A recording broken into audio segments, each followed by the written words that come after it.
Take it away, Leo. Thank you so much. It's Scully, one of our great volunteers. Thank you. Yeah, thank you No for having problem. me. All right, are we doing this? We're doing it. Let's go. Okay. Bear with me, guys. I've got like Take a it dual away. monitor situation, so might be staring off into space, but I promise you I'm locked in. So without further ado, let's get started. Welcome, everybody. My name is Lio Guevara. I'm a writer and a character designer, and this is Surviving and Thriving, a first-gen experience.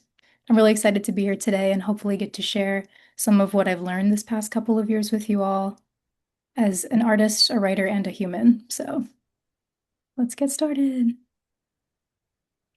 So, a little bit about me. I'm an animation writer, currently writing for an upcoming series called Messi and the Giants at Sony Pictures TV.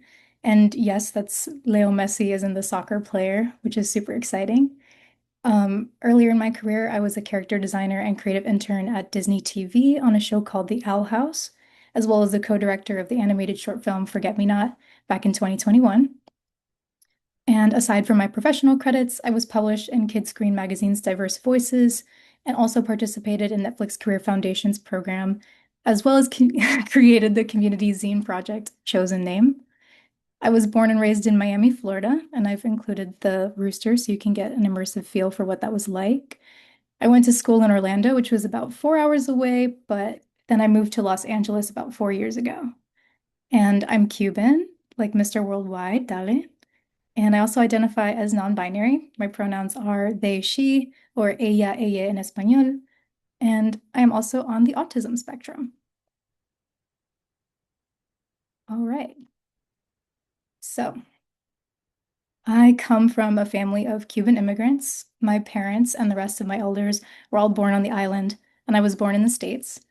And not only are all my family immigrants, but practically everybody who raised me or made me the person I am today is also an immigrant. And it's one of the most beautiful things about growing up in Miami. My family left everything behind for the chance that I could be here today telling my stories. They built everything they have from nothing. And despite what they've endured, they have always been driven by their hearts rather than the material things. So if I've learned anything from them in my entire life, it's that following my dreams and giving back to my community in the process is the purpose of life.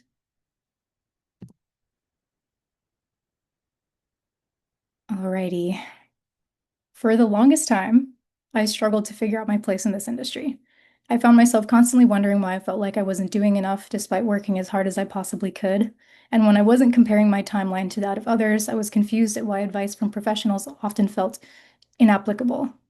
Now that I've gotten a few credits and have spent a good chunk of time in industry spaces, I have a better understanding of why that was.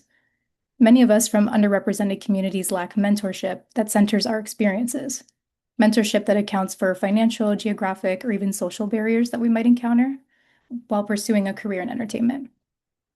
And that's exactly why diversity matters, even behind the screen, because everybody's story is different, right? And there are so many unique paths into animation. So some of our stories aren't as clear cut or polished as the ones that we're used to hearing. And without a roadmap, it can feel really daunting to, to navigate all of these social barriers and economic barriers, etc., and also thrive, not just survive. And that's why I'm here today to share my story and what I've learned in hopes that it can make the industry more accessible than I found it.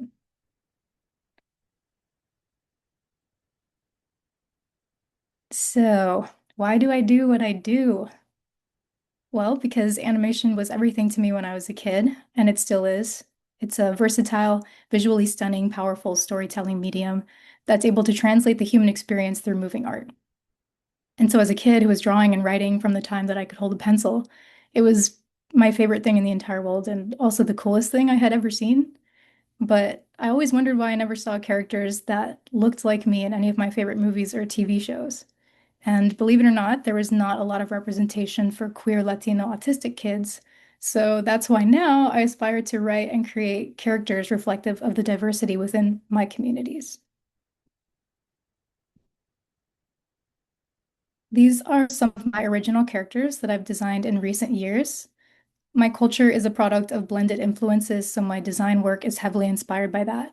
I aspire to create characters and worlds reflective of the diversity in our communities because there is no one size fits all for being Latino, queer, or neurodivergent.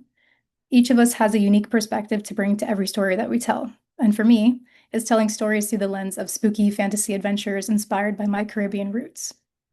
From the very beginning, I knew that I wanted to work in animation, even though I had no idea how to get there. The entertainment industry was this distant concept that I lived 3,000 miles away from, and this wasn't exactly a common profession to pursue where I'm from. So I was going in completely without a blueprint, just determined to figure it out somehow. This is where I started. So I think this kind of speaks for itself. These were my first OCs. I really was after world peace back then, and I still am, I guess. I was always drawing as a kid, and animation was kind of a special interest of mine. I would spend hours a day rewatching bonus features on the DVDs that had tutorials for how to draw all of my favorite characters. And that was how I began learning how to draw back in the early 2000s when DVDs were still a thing. And I wasn't really good at it, but I just loved to do it. And I knew that that's what I wanted to do. And everyone in my family was invested in my muñequitos, which is what they would call my cartoons. But even now that I'm working in animation actively, I'm still not sure they understand how it works or what I do, but they still always encourage me to follow my dreams anyway.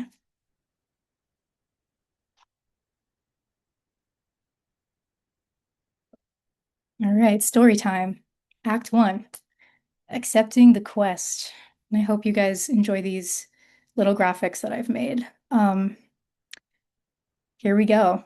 So, as a first gen American, I was also the first person in my family to have the opportunity to pursue a creative career, but I also had no idea where to begin because the financial and geographic barriers, like in this graphic, were always looming.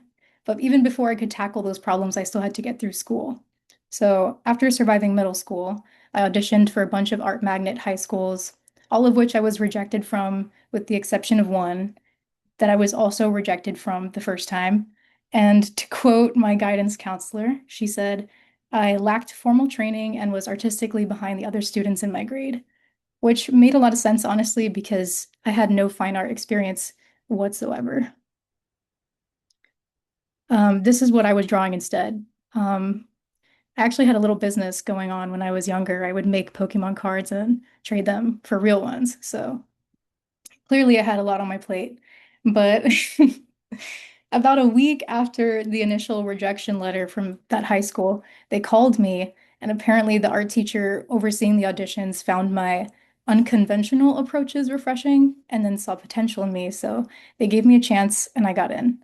It was a public school, so it was pretty much a normal high school experience, except I got to take art classes times like five. I had an art class like between every other class, which was really cool. And my mom was also super adamant about me getting good grades above anything else. And she swore that it would be my ticket to a higher education. So honestly, I locked in on the academics more than I locked in on my art because at the time my mom was kind of being tough on me and I thought she was being too tough on me. But when I received a near full ride scholarship to the University of Central Florida, I never doubted her ever again.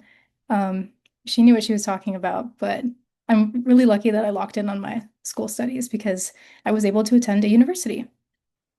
And it wasn't a big name art school or anything like I had dreamed about, like CalArts, Ringling, SVA, but it was a pathway to a degree, and it was one step closer to my end goal. And it was an in-state school that specialized in engineering, which meant that the art program was just two rooms in a crumbling building that hardly received any funding at all. But it did have a BA in 3D animation, so that was kind of close enough to what I wanted to do, and so I was super excited about it. And I spent the first 2 years of that doing gen ed courses to get my AA while building up my artistic portfolio to get into the animation program. And then in 2019, I was accepted into the program with 30 other students, and I was voted in to direct our animated short film, Forget Me Not. And this is a color script from Forget Me Not, designed by Hannah Jurgens, who is also an extremely talented storyboard artist and illustrator now as well. And the short film was about an iconic 1930s rubber hose character coming face to face with her 3D computer generated reboot, which was really fun to work with because, I mean, that's that's epic. But When I first read the concept, I knew I wanted to make the rubber hose character snap, like I just wanted her to have a villain arc in 5 minutes and for there to be a murder. And now that I look back on it, I can't believe that they actually approved that because they let me get away with it. But yeah, if you haven't seen it, it's a lot of fun. Now, keep in mind, this program was for 3D animation, which was not at all what I was interested in. I had literally no idea how I passed the Maya courses because I couldn't model anything on that program if my life depended on it. But because my classmates and I somehow convinced the school to let us do a 2D, 3D hybrid short film, it allowed those of us who wanted to pursue 2D a chance to learn how to do that. Granted, we had to self-teach those parts and fund the 2D programs on our own, but we somehow figured it out. And even when the pandemic broke out halfway through our production and we needed to finish it entirely remote, we still got it done. And we finished our ambitious hybrid short film that, despite the odds, became one of the program's most viewed short films of all time. And so, even though I didn't go to a private art school, I still gained a lot of useful hands-on experience. And I did make my directorial debut on a budget.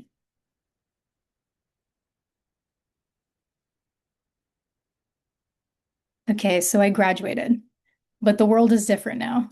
The shift to remote work, shortly followed by the BLM movement's resurgence in the mainstream, really brought about a lot of huge, important changes to the industry as well. Not only was there a sudden increase in accessibility being provided by remote opportunities, but now conversations about diversity, equity, and inclusion were happening on a much larger scale. And suddenly, creatives with economic and geographic barriers like myself were given a brief window of access to things that we couldn't have before. There was exclusive panels being held on Zoom, like this one. Um, Professionals had time to volunteer mentorship for newcomers all over the country. Marginalized voices were in demand, and the animation industry seemed attainable for the first time in my life. So I signed up for mentorship with Rise Up Animation, which I've included up here, along with some of the other resource groups that I've either been a part of or known friends who are a part of. And that group was dedicated to supporting the career success of people of color at the time.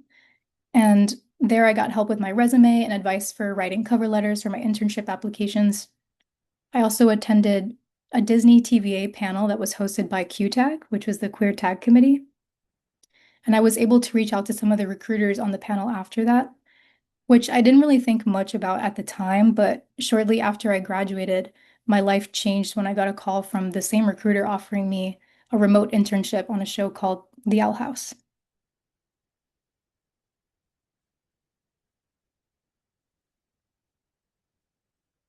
So on The Owl House, I was brought on to be a creative intern on the show, which meant that I would be training to be an artist and making character designs for the final episodes. I even got to help with some storyboards and sit in on script reads. So for me, this was a dream come true. Not only did I have access to the industry for the first time, all the way from Florida, but I could easily just ask to sit in Zoom rooms with different departments. Even I could ask artists to hop on video calls with me, writers, production crew. I probably asked like 50 people to meet with me during the 3 months that I was there. But I was just super eager to learn as much as I could while I had that window. And this is an example of a special pose. That's when you take a storyboard and draw a more detailed version of it that shows the clarified character expressions, body poses, and even outline shadows and effects for the color designers. So this was one I got to work on. That was a lot of fun. And these are examples of turnarounds, which is when we draw the characters from a 360 orthographic view that aligns with the proper scale and dimensions for the animators and board artists to be able to reference. Now, the Owl House was a really challenging first show that pushed me artistically because it was just insane. It was really cool, but very, very challenging. And the crew was so talented. So I was able to learn so much from them at the same time. Like I mentioned before, I got to try my hand at storyboarding, writing. I participated in table reads. I even provided some of the reference for Luce's older design, which was amazing. And then I also got to shadow the production crew in another show that was called Haley's on It, which was still in the early stages of development back then. Overall, it was just a really cool experience. And by the end of it, I wasn't even sure what I wanted from my career anymore. I got to try out so many different roles that I hadn't even considered before I got there. And now I had way more to think about than when I started. Um, but at the end of that internship, I got to pitch an original series with the other interns. And that was what really solidified for me how much I love the collaborative aspects of story development. It was the same feeling I had while I was directing Forget Me Not. Like this feeling that I was just meant to be a storyteller and I was meant to be in the room where decisions were being made. But for now, my in was as an artist, so that's what I did. And this is a screenshot from the final shot in the Owl House series finale. If you've seen the show, you probably remember how we got a time skip in the last episode, and we needed to redesign all of the show's characters older for that episode. So quite a few of the characters that you see in this shot were redesigned by me. And I was a fan of the show even before I started working on it, so getting to come back for the finale later was really full circle for me. I don't think I can circle on Zoom, but or if you can see my little clicker, but I did, I think Basha, Professor Bump, V, Barkus, a couple of these. The Bat Babies were really fun. Got to do a bucket hat situation there. They gave me a lot of freedom with the older designs, so it was a really cool experience. All right, Act Two, Los Angeles. So, actually, I should drink water. Whew. Stay hydrated, y'all. Okay. Um, Act Two. So, after my 3-month remote internship came to an end, I was riding a high of getting to be a character designer for a popular show that meant a lot to a lot of people, including myself, something that I had only dreamed about a few months earlier. I was inspired, people were interested in my work, and for the first time, I actually felt like I stood a chance. But I was still on the other side of the country, and I knew finding the next gig wasn't guaranteed. And I will start with a disclaimer that moving across the country is a really big decision that probably deserves more thought and planning than the story I'm about to tell you. But it's important to note that at the time, I was experiencing an unexpected life transition that affected my housing situation and left me with little to no choice but to move to LA. So for me, the timing was really far from ideal, but it was what I had to work with and was my best option back then. So I didn't know anybody in LA, and all I owned was a mattress, my car, and I think a box full of Pokemon plushies. And then before I knew it, I was just out there on my own. All right, food service montage. So, in the 4 years that I lived in Los Angeles, I spent 3.5 of them cycling through service jobs while trying to build a community and make friends in a new city 3,000 miles away from everyone I knew. I worked at bakeries, restaurants, bookstores, cafes, even a taco stand, constantly looking for ways to get by and ensured that I could afford to stay here pursuing animation. So, of course, working full time takes a toll. It makes job hunting, making friends, and finding the time for creative projects really difficult. My mental health became an unexpected new barrier. I was feeling defeated, embarrassed, and guilty about how long it was taking me just to get back on my feet. I wasn't at the point in my career that I had hoped I'd be. Strikes and layoffs were starting, and I was also being faced with challenges much greater than I felt ready for. But my life was still mine, whether or not I was working in entertainment. So, with nothing to lose and everything to gain, I started to rethink my approach to things. I needed to figure out how to survive and thrive at the same time. Stay with me, y'all. So, if you've worked in food service, I'm sure that this is relatable, but I drew this after a really long, hard shift. But anyway, survival mode and scarcity mindset are very, very difficult cycles to break. They cloud our judgment and make it hard to see the beautiful things all around us. They can even make things we love feel draining and exhausting. I was unfortunately stuck in that cycle for longer than I'd like to admit. But at my absolute lowest, like rock bottom, I found myself asking, why? Why do I subject myself to this constant rejection? Why do I keep trying despite the instability? And why am I risking so much for this? Short answer, because I love what I do. I love storytelling. I love animation. I love my communities. So much so that all of the hardship feels worth it when I do get to share my stories with the world and have my voice heard. Because now more than ever, our voices need to be heard.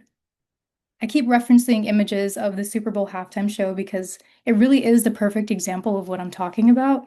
If you've seen it, you know exactly what I mean. If you haven't, please go watch it. But this is the example of how love can infectiously seep through art and performance, acting not only as a celebration of identity, but a symbol of hope and resistance. That's what our voices have the power to do. And on that same note, working non-industry jobs doesn't erase the love that we have for our craft. It certainly doesn't change the impact that we have on the world around us. So having a career journey that looks different than what we're used to doesn't make it any less valuable. So whatever that looks like for you, I hope that you are able to embrace it too. I used to think that my life was going to start once I achieved my career goals, that I wouldn't be happy until I made it, but life was happening right now. It had been happening the entire time. So rushing through it just to get to the happiness on the other side of that goal led me to miss what was right in front of me. When in reality, being a barista was an experience that I wouldn't trade for the world. Once I reframed my mentality about it and used my time away from the industry as a way to reconnect with my authentic self, I made life-changing friendships. I became a part of a community. I looked forward to seeing my regulars. I even met my girlfriend during a shift, who has become one of the most inspiring people in my life today. And I started to remember why I loved to create in the first place and what it was all for. Because these life experiences made me who I am, someone that my younger self could be proud of. And now I'm okay with however long it takes me to accomplish my goals because I know that my life is still mine on the journey there.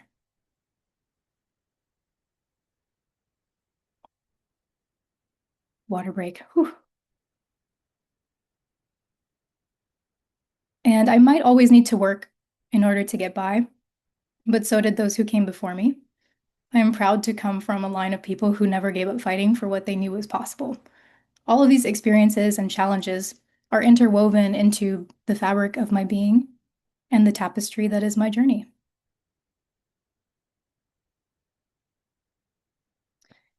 And there may be times in all of our careers where we aren't able to find work in the industry, but that doesn't change the fact that we're artists. For those of us from underrepresented communities, it's especially important that we don't give up when things are hard, because we are the next generation of this industry, and we deserve to have our voices heard and our work seen. If we move through life authentically with love instead of fear, then we can thrive in this very moment. And that's probably the biggest takeaway from my experience this past few years, that my worth as an artist and all of your worth is not determined by your job title.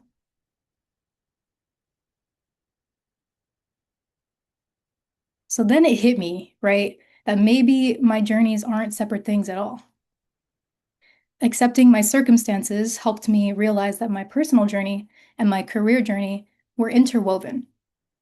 So once I gave myself permission to slow down, I started to think about what I really wanted, not just from a career perspective, but from a human one.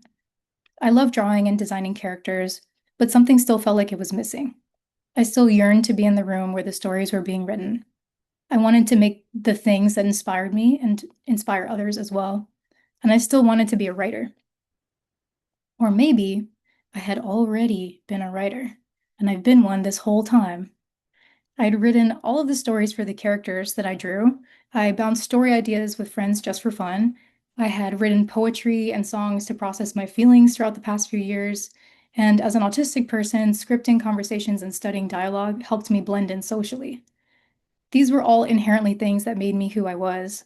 So, in theory, becoming a professional screenwriter couldn't be that far of a jump. And so, I started figuring out how to actually do that. I couldn't afford to go back to school, so things like script formatting and act structure were things that I needed to learn from books and the internet. So, using the few hours I had between shifts, I started doing research to learn how to write scripts. I reached out to every writer that I had met up until that point, which was maybe like 4 or 5 people, I think, just to ask them how they got where they are and what I needed in a portfolio. So, over the course of 2 years, I started crafting a portfolio of original samples that reflected my voice and reached out to my peers for feedback. I just kept doing this over and over and over again until I had a couple of industry-ready samples that could get me taken seriously as a writer. And these two books here, particularly, were really helpful for learning screenwriting. The Hollywood Standard third edition, which is the yellow one, was great for script formatting, or at least figuring out how to make your scripts look formatted the way that they are in Hollywood. And Save the Cat writes for TV, which is a basic intro to act structure. It's not the only way to write something, but it is a good entry point if you have never been introduced to act structure before, like I hadn't at the time. And Script Slug is also a free online resource for film scripts, which can be really useful for formatting reference. And they have live action stuff too. They have pretty much anything you can think of on there. I don't even know, but highly recommend if you're interested in writing. Okay, cut to present day. We're so back. Nearly 4 years have gone by, and I finally get a call from an old friend of mine who is a development executive that I connected with over our shared backgrounds as first-gen Latinos from Miami. And he offered me my first writing opportunity, which was writing shorts for Messi and the Giants at Sony. And all of those years of perseverance finally felt worth it. I was being taken seriously as a writer and given an opportunity to show what I can do. And that's what I've been doing for the last 6 months, which has been a really great experience.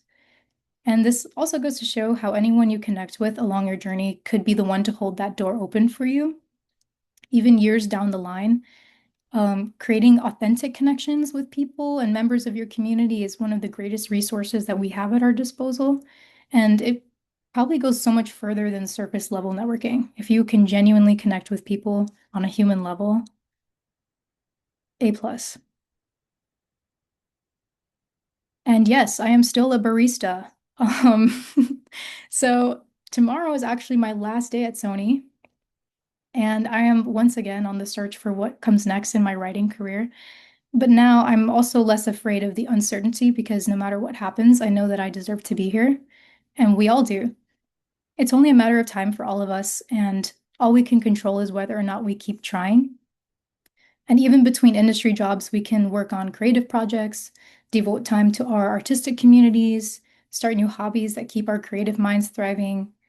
So just make art with your friends, write for fun, and remember why you actually like to do this. In my free time, I make zines with my friends. We self-publish our work and have built this creative community that keeps us inspired and motivated to keep creating. So yeah, still baristaing. All right. So now that you've heard my story, what does a strong writing portfolio even look like? Well, something I've learned in my pivot from art to writing is that the writing side of the industry operates very differently from the artistic side, but not entirely. So, by that, I mean that a great artist and writer might share the same qualities and fundamental skills as a person, but for writers, it's a little harder to get your work seen and build a brand in comparison. So, artists' visual portfolios can do the talking for us. And getting people to read a 30-page script is not as easy as it sounds. Um, so for this reason, it helps that I can draw because it helps me build my brand and show the tone and style of my writing before someone even reads my script. Here's an example. So I could tell you that I have a 30-page sample about the complex dynamic between my two rival characters, but that probably sounds like a lot of boring work to read for someone who is not invested in my work or characters at all. But this drawing provides an instant example of tone and context that can entice someone to want to know more about them right away, which can be a huge advantage. And regardless of how I get people interested in my work, I still need a strong sample that shows that I can execute story in a basic act structure and back that up when asked for it. So, same as every professional writer. If you're not an artist, you are not alone because most writers are not artists. So, what does a writing portfolio consist of? What qualities does a strong writer have? And how are non-artists getting their work out there? So animated shows are typically either 11 minutes, like Adventure Time, or 22 minutes, like The Owl House. Some shows like Adventure Time are board driven, which means that the storyboard artists are just freeballing with a premise. But for the sake of this presentation, let's pretend that Adventure Time is script driven, just for 2 seconds. So unlike typical live action scripts, where one page equals 1 minute, animation scripts can typically be a little longer, maybe by a few pages. So, for example, an 11-minute episode will usually fall around 15 pages. And a 22-minute episode will probably fall around 28 to 30. If you want to write for a specific show, it's important to have an original sample of the same length and tone. So for TV animation, you typically want to have at least 2 or 3 original pilot scripts. And these are original worlds, characters, and stories that showcase your sensibility, tone, and voice. Your voice is what makes your writing personal, human, and uniquely yours. A good friend of mine always said that your voice is what you should be in therapy for, but you're writing about instead. And I feel like she hit the nail on the head with that one. Um, yeah, once you find that, that's your voice. And if you're interested in feature or writing shorts, having a sample of a feature or shorts, and so on and so forth. I'm going to talk a little bit about the programs that we use as writers. So, number one, your samples should always be formatted properly to show that you're ready to be staffed on a project and hop onto a show. Typically, Final Draft is the industry standard screenwriting application used by most writers and studios, but it is on the pricier side. It's a one-time payment for the lifetime license, but you can probably get it discounted for 200 on Black Friday. And Writer Duet is what I started with when I couldn't afford Final Draft, which offers 3 free projects, which is a really good alternative if you're just starting to get into writing and you're not really committed to it yet. You just want to try to, figure it out a little bit without commitment. It's also fairly close in how Final Draft operates, so the learning curve from one to another is pretty minimal. And also, you could write Final Draft off on your taxes if you are earning income from screenwriting, which you would have to provide proof of business usage to qualify for. So unfortunately, it doesn't work unless you're screenwriting for work or freelancing. But if you are and you apply for that, you can write it off on your taxes.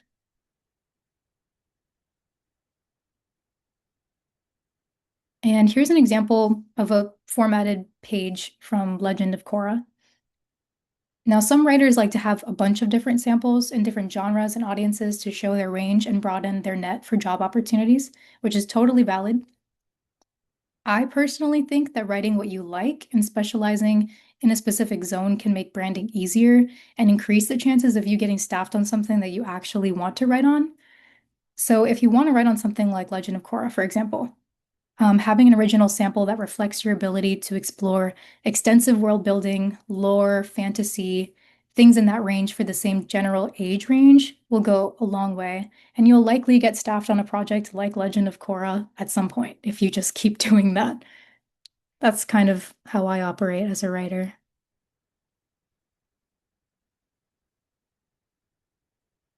And the first sample that you write likely will not be your magnum opus. It took many tries and rewrites to get my first original sample to a place where it could confidently and professionally convey my voice as a writer. So building up an artillery of samples is really a labor of love that can take a while, but your portfolio should keep growing with you and evolve with your career as well. So that's okay.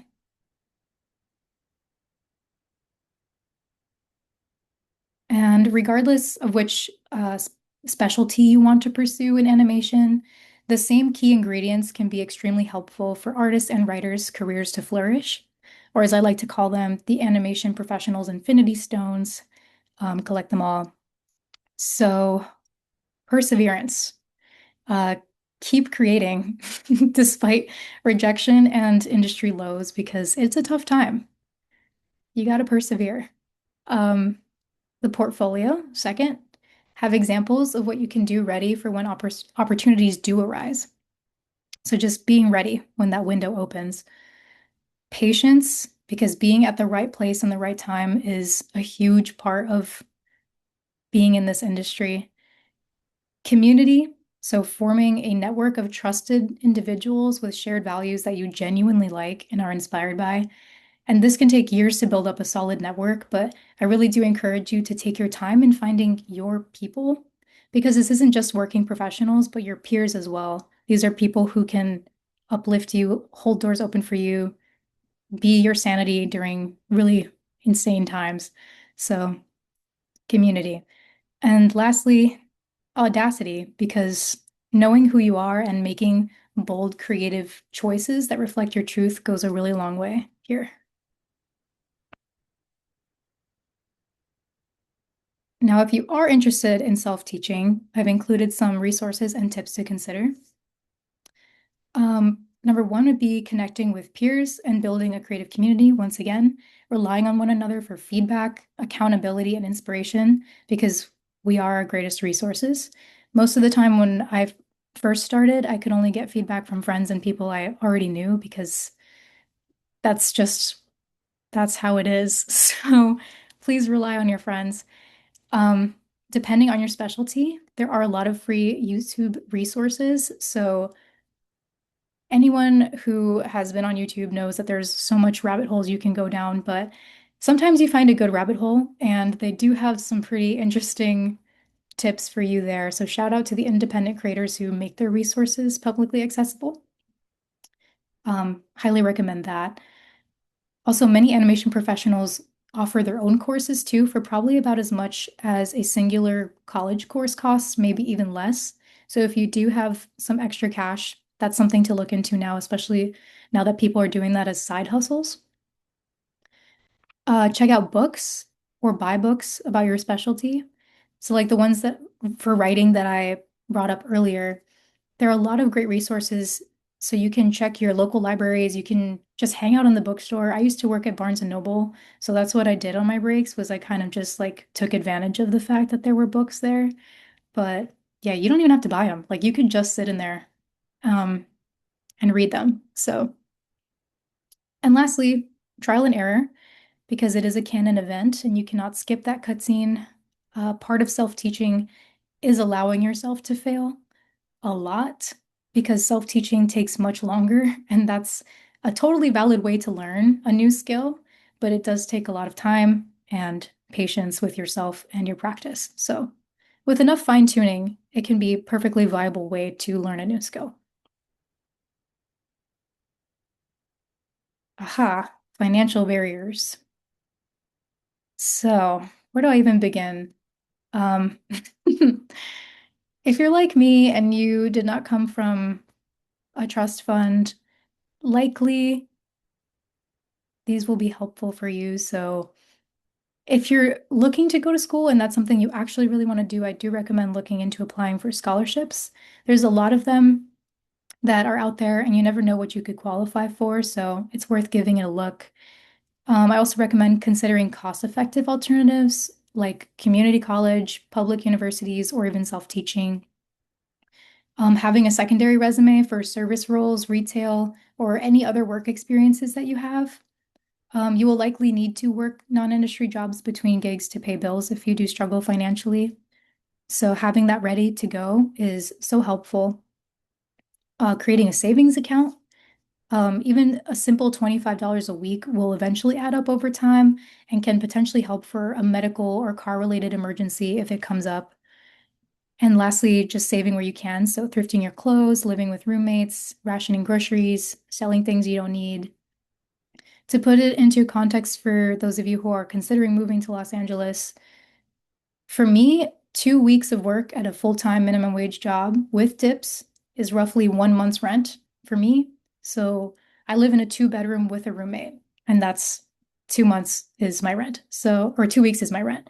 So depending on where you live, if it's a one-bedroom, a studio, if you have roommates, that'll all affect your budget for something like this. So it's worth thinking about.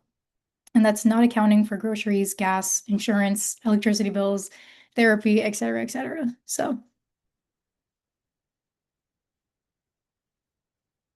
and I once again encourage you all to consider your own situation before deciding whether or not moving to Los Angeles is something that you want to do.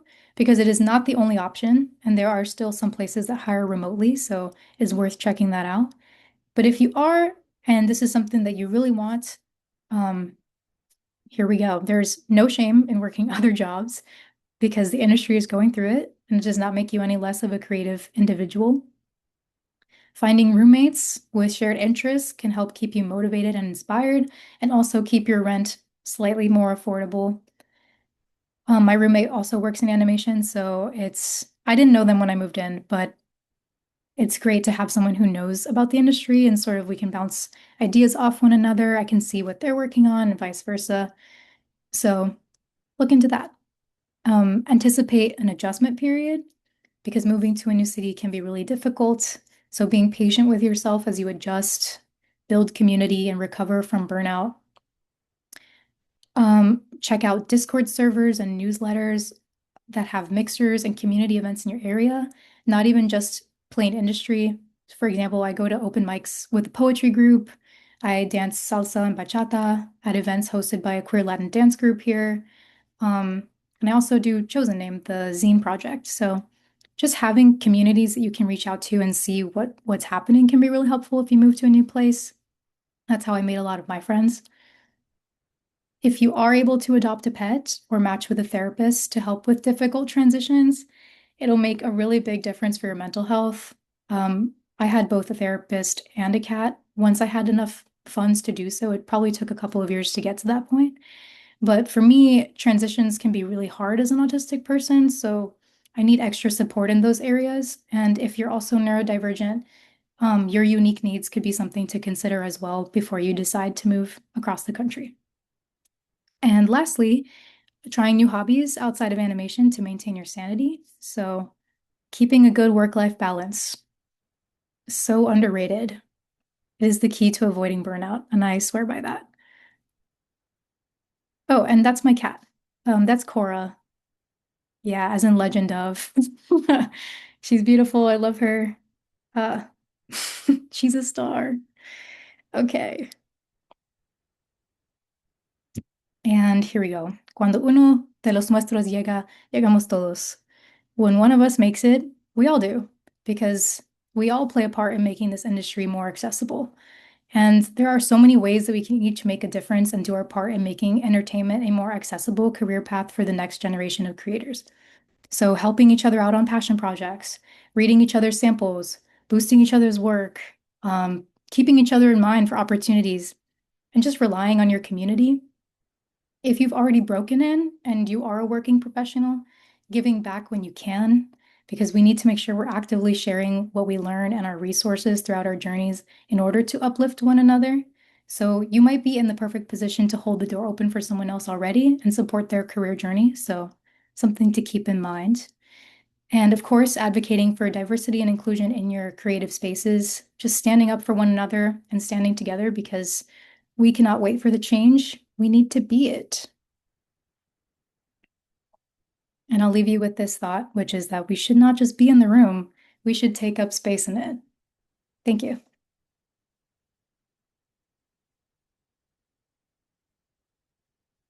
I love the silent applause.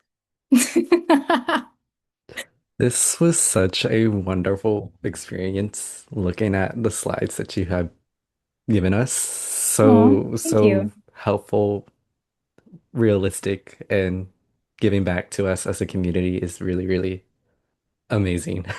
So thank you so much for that. Love you all. I'm rooting for all of your successes. Um, so now we're moving on to the questions. We already had some questions before, but I wanted to ask, what has been your key inspiration when designing and writing characters when being stuck or in a creative block? Hmm. Well, when it comes to my writing, I tend to pull a lot from experience. So, especially when I don't know what to write, taking an experience that was either really impactful for me or even something as mundane as being a barista. I think I've written a bunch of barista characters at this point. Those are all really fun because you can not only write something from experience, but you can twist it and make it fantastical, or you can put a spin on it. So it's kind of just taking copy and pasting like stuff that is happening all around. Granted, like my life is kind of wild and things happen all the time. I'm pretty sure like the Riverdale writers are in charge of my life because every day is like something absolutely wild. So I'm able to pull from experience, but I think we all can if we look at it through that lens. That's so amazing.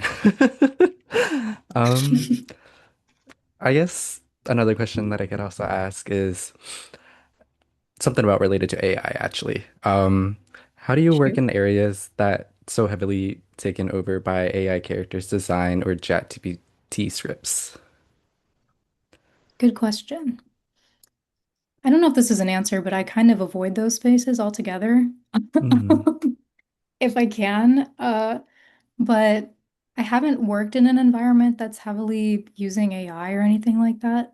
Thank goodness. But I think navigating a world in which AI is becoming more and more part of everything, whether we want it or not, can't avoid it forever. But I think what gets me through it is just being with human beings in person and in life and hanging out with my friends who are artists, seeing their weird art. That's kind of why I started the zine is because I wanted to see my friends' weird art.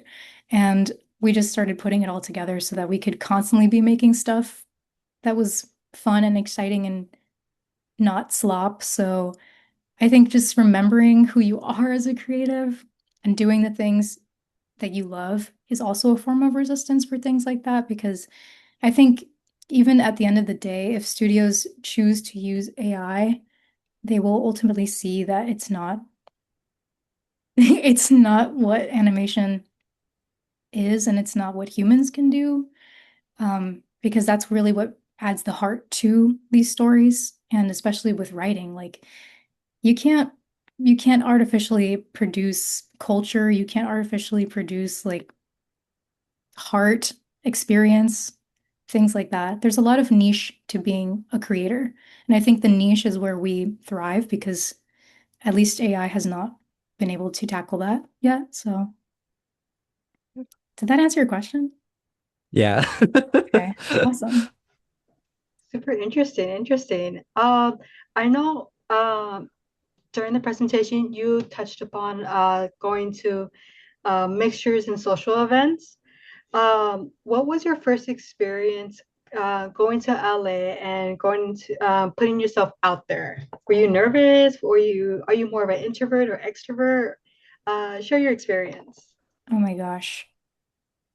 Industry, an industry event, I'll start there. I feel like I felt like a feral cat in like in every way you can imagine that. Because I had never really navigated those spaces before, and I was coming from a place like 3,000 miles away where the industry is practically non-existent, at least. So I had never really interacted with other industry professionals, and we speak Spanglish where I'm from. So it's also like a kind of a mix of code switching and all these different ways of like trying to speak to people here that I was not used to. Over time, I think I was like, I don't want to code switch anymore. I think I just want to be myself, and whoever's there for that, great. And if not, we just don't click and that's okay. But I am on the autism spectrum. So for me, socializing is it's kind of random for me because I also have ADHD. So I think like there's two wolves inside me and I never know which one is going to win that day. So I think that's the best way to describe it is like I'm not introverted, but I'm also not extroverted. And I like Honestly, talking to people that I like. So, honestly, yeah. totally relatable. I'm the same way. Having like I feel like when for our folks in the community who have like ADHD, autism, and like all these different backgrounds, like there's a lot of factors into it when it comes to socializing into just whether it's in public or in the animation industry, lots of factors to come in. Very true. And I really Mhm. do think that being your authentic self and maybe not trying to be someone else to fit in can be really helpful because you'll find the people who are your people a lot faster.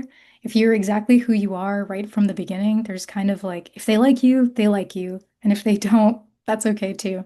There's so many people in this industry, so you'll find the people that you like. And even friends that are in industry, like same goes for non-work related gatherings and networking stuff. Hmm. Agree. Let's see. We do have a question from Brianna. So she asked, what kind of advice would you give to writers who are not coming from an animation background? I have written for animated short films with great friends back in college, but I still feel a bit detached since I don't have any expertise in animating myself. Thank you. Good question. Well, I would say, well, from experience as an artist, there are a few things that artists love to see on a script, and there's a few things that artists hate to see on a script. And it's kind of hard to know what an artist hates to see when you're not on that side. So I can tell you right now what we hate to see and what we do like to see, which is if you're writing something with a crowd scene, a storyboard artist is screaming somewhere and they're crying. Um, that's something to keep in mind. A fight scene, if you're writing a fight, that's beautiful, that's lovely. Be as descriptive as you can because with animation, descriptions are so helpful to the artists because they will know exactly what you're going for and they can make something that follows that versus being like, they fight for 3 pages and now the storyboard artist has to figure out what that looks like. So for animation, I guess the biggest takeaway is there is a lot of visual descriptors that come with writing for animation versus live action, which is why, if you remember, I mentioned that the scripts are slightly longer for animation than live action, like by a few pages. And that's usually because of the visual descriptions that come with what you're writing. I hope that that's helpful. You can also check out some animated scripts and see how they've done that for movies and stuff that you've already seen. So you can follow along with a show that you love or a movie that you love and see how much description they've included and just how they've gone about it. I think that's the easiest way to sort of visualize what the difference between writing for something like live action versus animation is. Awesome. Thank you. Thank you. Let's see. We do have another question from, uh, correct me if I'm pronouncing it wrong. Is Mari, right? It's Yeah, Mari. you. Okay. Cool, cool. Thank you. So they asked, how do you protect your creative voice and your ideas when working with studios like Sony and Disney? Hmm, let me think about that. That's a good question, honestly. That is, I think there's a lot of like contractual things that go into working at a studio.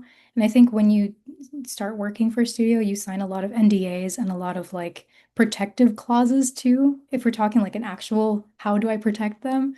A lot of the times there's already like contract things about stuff, but I do think that reading the fine print matters because there's always cases in which you don't read the fine print and they're like, hey, you've made this thing here and we own it now. So making sure you read that. But even if that does happen to you, because it's so unpredictable the way that this industry is, always, always, always like have your ideas in like a flexible state in which you can adapt them and move them around because if something like that does happen, you want to be able to make something that's just as great and be able to sort of, you can even bend it to be a new thing from what it originally was. I mean, I hope this doesn't happen to any of you, but it hasn't happened to me. So, but having flexibility with your IPs, so your intellectual property, is really helpful for that because then nobody can take it away from you at that point if your creativity is just constantly flowing and moving and able to adapt to whatever happens in your career. Interesting. Okay, so we do have a question from Lisa Nardo. Um, Lisa. oh, Lisa, I'm so sorry. Dyslexia at its finest. So they said, hi, I'm a trans man. I have a project for an animated series aimed for kids aged 8 to 15. I am struggling with writing the script for the comedy aspects of the series. What advice could you give us for writing it? Could you repeat that one more time? Oh yeah. Uh, so I am a trans man and I have a project for an animated series aimed for kids aged 8 to 15. I'm struggling with writing the script for the comedy aspect of the series. What advice can you give us for writing it? Okay, so comedy.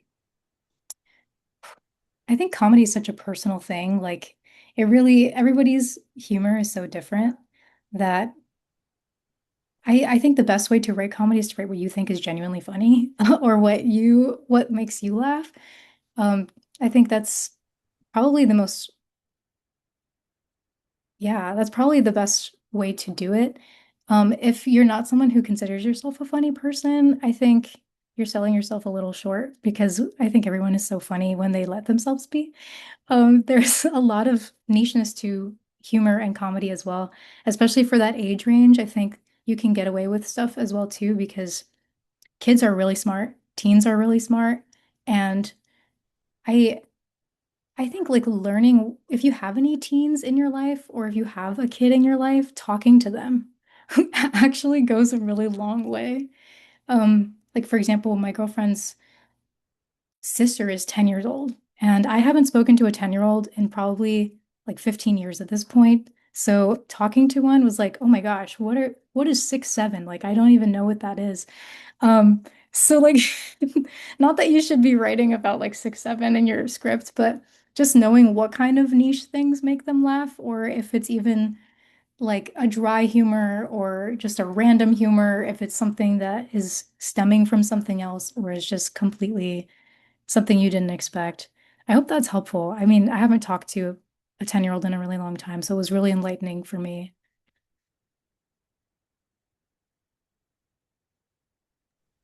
Okay, awesome, cool.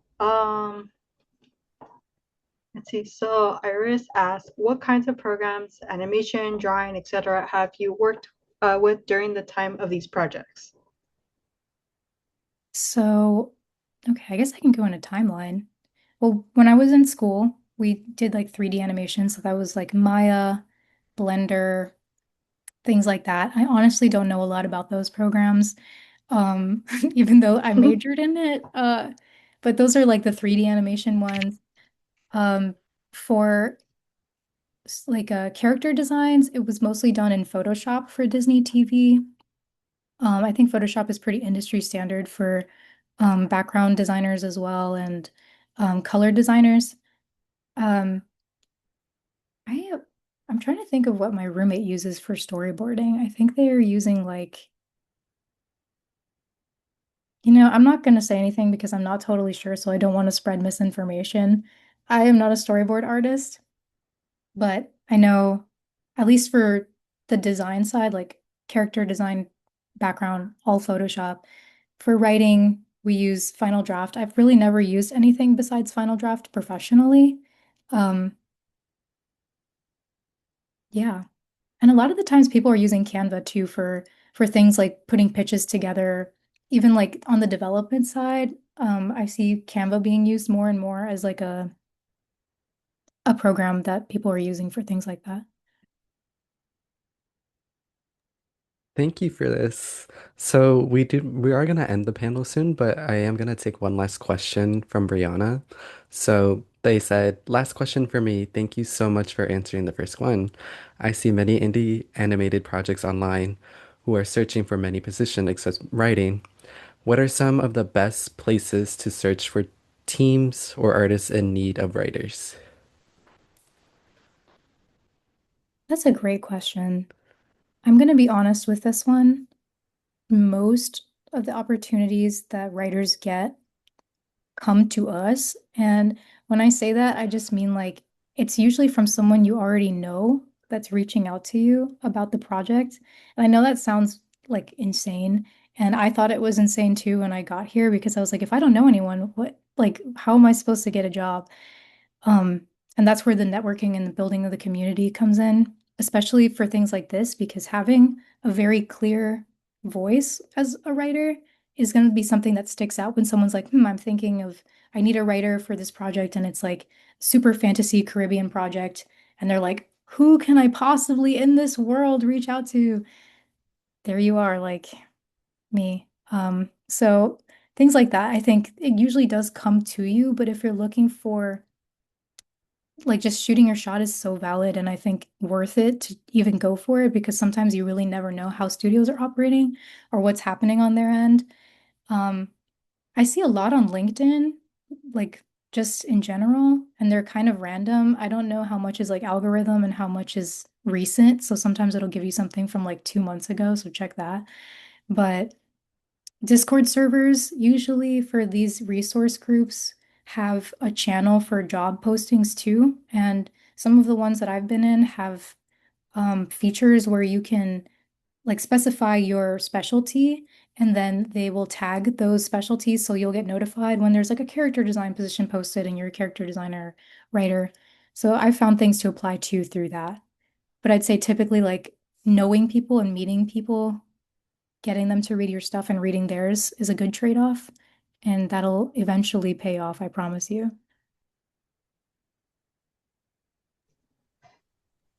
Alrighty, thank you so much, Leo, for coming to our panel. And I'm really thankful you had the time to talk to us. And I'm really also thankful for the guests who are also here to take the time to learn from Leo. This is a meaningful experience for me and for everybody.